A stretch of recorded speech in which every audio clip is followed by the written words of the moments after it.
드디어 손에 넣었습니다. 엔비디아의 플래그십 그래픽카드 RTX 3080입니다. 안녕하세요, 후니캐스트입니다. 자, 오늘은 RTX 3080, 특히 ASUS 터프 OC 모델에 대해 알아봅니다. 원래대로면 이게 굉장히 즐거운 일이었을 겁니다. 2년에 한 번뿐인 굵직한 업그레이드의 기회니까요. 하지만 많은 분들이 아시다시피 이 3080을 구하기가 참 쉽지 않습니다. 그리고 물건을 구하지 못하는 한 달 동안 제품에 대한 흥미도 같이 식어버린 것 같습니다. 그럼에도 불구하고 이 그래픽카드에 대해 저는 여러분들에게 알려드려야만 합니다. 왜냐면 영상을 못 올린 지 꽤 되었거든요. 자, 한 달이나 지났으니 리뷰는 꽤 많이 보셨을 거라 생각합니다. 물건이 없으니 리뷰라도 보게 되는 거죠. 그러니 이 영상에서는 ASUS 터프 모델의 온도와 소음 수치 위주로 보여드릴 겁니다. 지금 시장에는 선택권이 없습니다만 저는 그래픽카드 모델을 선택할 때 소음과 온도 위주로 보는 편이기 때문에 이 영상은 소음에 관한 자료 하나 추가한다는 생각으로 만들고 있습니다. 벤치 테이블이 아닌 일반 케이스에 장착하고 굴려보는 집밥 같은 리뷰가 될 겁니다. 먼저 박스 안에는 이런 카드가 들어있습니다. 당신은 3080 오너라는 신분증명이죠. 아주 중요합니다. 자, 이제 척화비를 제거하고 야, 3080. 저는 쿨링 대비 소음이 적은 제품의 매력을 느낍니다. 같은 GPU라는 조건 하에서 그것이 기술의 척도처럼 느껴지기 때문인데요. 그런 면에서 이 터프 모델은 좋은 평가를 받고 있는 제품입니다. 상위 모델에도 없는 VRAM 전용 히트싱크와 같은 시도가 있고 그 덕분인지 여러 리뷰에서 꽤 좋은 온도 수치를 보여주고 있죠.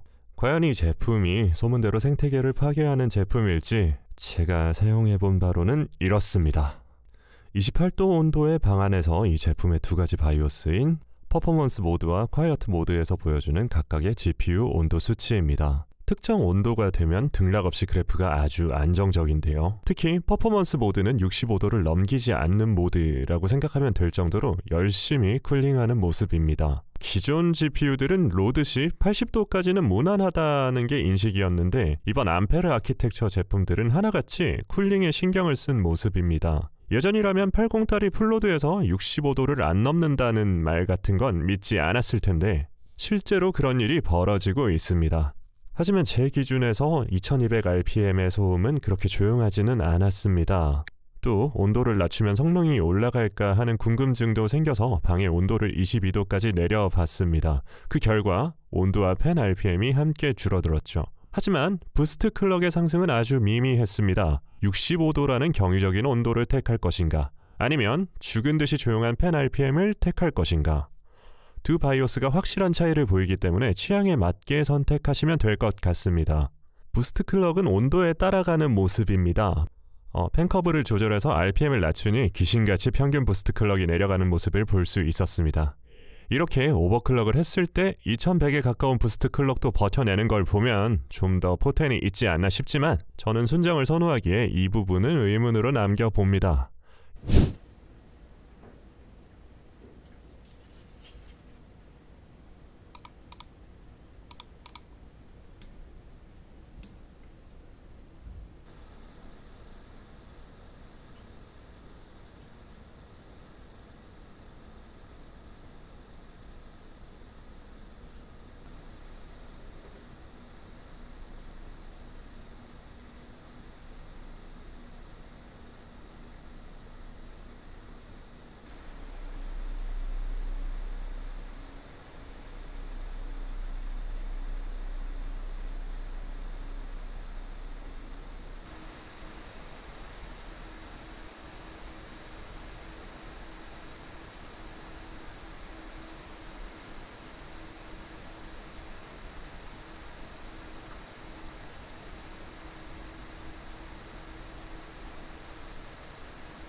결론입니다. 이번 터프 모델은 수입사의 개혁적인 정책으로 호평을 받은 바 있습니다. 제품 자체만 놓고 봐도 빠지는 게 없는 모델이고요. 일반적인 하위 모델이라면 가성비를 위해 감성적인 면과 쿨링 솔루션에 미비하기 마련인데 이 모델은 고급 라인과 놓고 봐도 훌륭한 쿨링 솔루션을 보유하고 있습니다. 오버 포텐마저 있어 보이긴 한데 그래픽카드는 순정으로 사용하는 것이 일반적이기 때문에 성능 면에서 생태계를 파괴할 것 같지는 않습니다. 하지만 성능 차이의 정도는 미미하다고 생각됩니다. 튜닝 목적의 컴퓨팅에 디자인으로는 좀 부족해 보입니다. 하지만 최근의 그래픽카드의 디자인적인 면은 급을 나누는 중요한 기준이고 그 대가는 20만 원이기 때문에 그래픽카드의 성능적인 면만을 중시하는 분들께는 이만한 가성비가 있을까요? 스몰 폼팩터 유저분들께도 이 그래픽카드는 정말 매력적일 것 같습니다. 이 뚫린 부분에 손을 대보면 느낌이 딱 옵니다. 3080 GPU 성능에 관한 상세한 리뷰는 많이 보셨으리라 생각되니 간단히 언급하겠습니다.